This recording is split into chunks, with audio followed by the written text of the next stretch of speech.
श्रीमद् भगवद गीता 16वां अध्याय।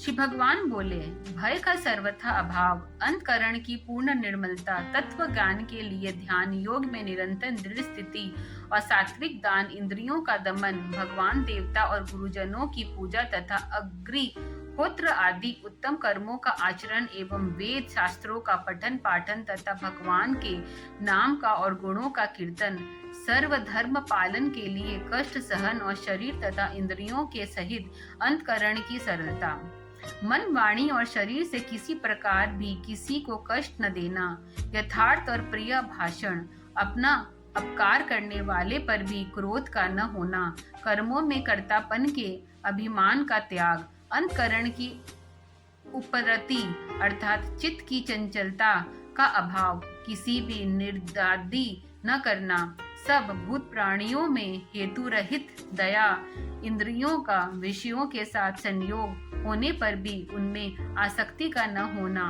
कोमलता, लोक और शास्त्र से विरुद्ध आचरण में लज्जा और व्यर्थ चेष्टाओं का अभाव, तेज, क्षमा, धैर्य, बाहरी शुद्धि एवं किसी में भी शत्रु भाव का न होना और अपने में पूज्यता के अभिमान का अभाव, ये सब तो है अर्जुन देवी संपदा को लेकर उत्पन्न हुए पुरुष के लक्षण हैं। हे पार्थ, दंभ, घमंड और अभिमान तथा क्रोध, कठोरता और अज्ञान भी ये सब आसुरी संपदा को लेकर उत्पन्न हुए पुरुषों के लक्षण हैं। देवी संपदा मुक्ति के लिए और आसुरी संपदा बांधने के लिए मानी गई है। इसलिए हे अर्जुन, तू शोक मत कर, क्योंकि तू देवी संपदा को लेकर उत्पन्न हुआ है।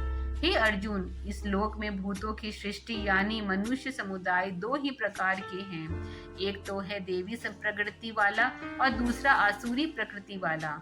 उनमें से देवी प्रकृति वाला तो विस्तार पूर्वक कहा गया है।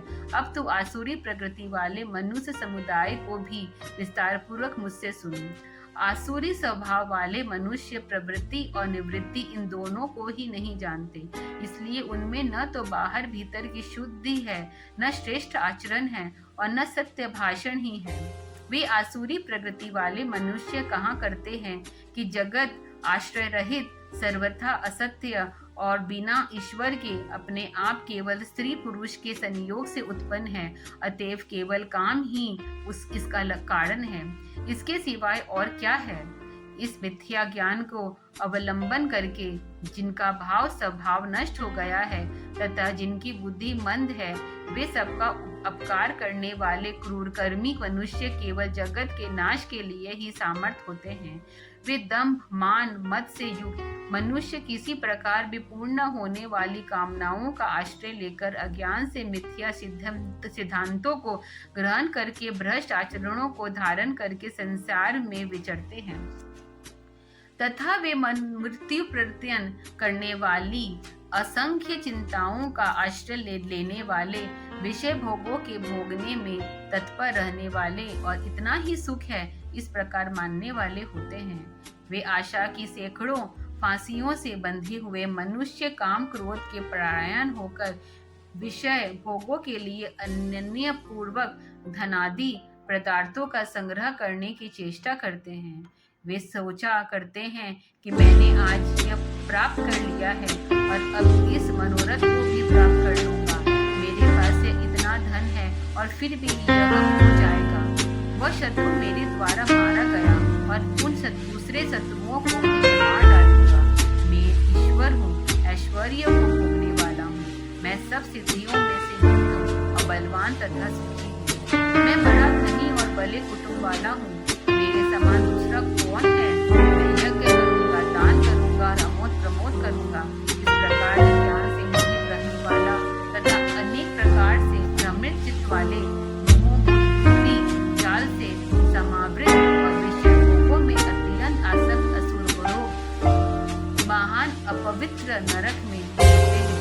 वे अपने आप को श्रेष्ठ मानने वाले घमंडी पुरुष धन और मान के मद में युक्त होकर केवल नामात्र के यज्ञों द्वारा पाखंड से शास्त्र ही रहित यजन करते हैं। वे अहंकार, बल, घमंड, कामना और भोगादि प्रारण दूसरों की निंदा करने वाले दूसरों के शरीर में स्थित मुझ अंतर्यामी द्वेष करने वाले होते हैं। द्वेष करने वाले पापा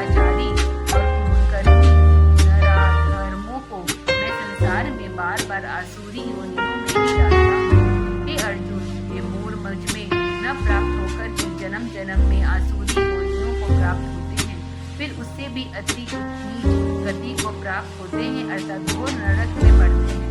काम, क्रोध तथा लोभ ये 3 प्रकार के नरक के द्वार आत्मा का नाश करने वाले यथार्थ उनको गति में जाने वाले अतः इन तीनों को त्याग देना चाहिए।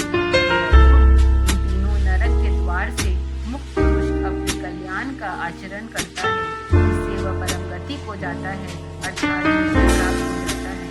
जो पुरुष शास्त्र विधि को त्याग कर अपनी इच्छा से मनमाना आचरण करता है वह न सिद्धि को प्राप्त होता है न परम गति को और न सुख को ही। इसमें तेरे लिए इस कर्तव्य और अकर्तव्य की व्यवस्था में शास्त्र ही प्रमाण है ऐसा जानकर तो शास्त्र विधि से नियम कर्म ही करने योग्य है। 16वां विश्राम